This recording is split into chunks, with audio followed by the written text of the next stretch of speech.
I'm Steve Jobs. It is 1958. IBM passes up the chance to buy a young fledgling company that has invented a new technology called xerography. 2 years later, Xerox is born, and IBM has been kicking themselves ever since. It is now 10 years later, the late 70s. In 1977, Apple, a young fledgling company on the West Coast, invents the Apple II, the first personal computer as we know it today. IBM dismisses the personal computer as too small to do serious computing and unimportant to their business. The early 80s, 81. Apple II has become the world's most popular computer, and Apple has grown to a $300 million company, becoming the fastest growing corporation in American business history. With over 50 competitors vying for a share, IBM enters the personal computer market in November 81 with the IBM PC. 1983. Apple and IBM emerge as the industry's strongest competitors, each selling approximately $1 billion worth of personal computers in 1983.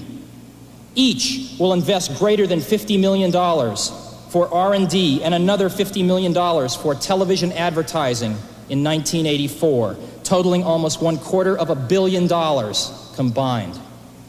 The shakeout is in full swing. The first major firm goes bankrupt, with others teetering on the brink.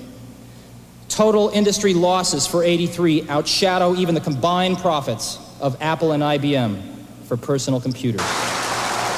IBM wants it all and is aiming its guns on its last obstacle to industry control, Apple. Will Big Blue dominate the entire computer industry? The entire information age? Was George Orwell right about 1984? For today we celebrate the first glorious anniversary of the Information Purification Directives. We have created, for the first time in all history, a garden of pure ideology, where each worker may bloom, secure from the pests of vain contradictory thoughts. Unification of thoughts is more powerful a weapon than any fleet or army on earth. We are one people, with one will, one resolve, one cause. Our enemies shall talk themselves to death, and we will bury them with their own confusion. We shall prevail. On January 24th, Apple Computer will introduce Macintosh. And you'll see why 1984 won't be like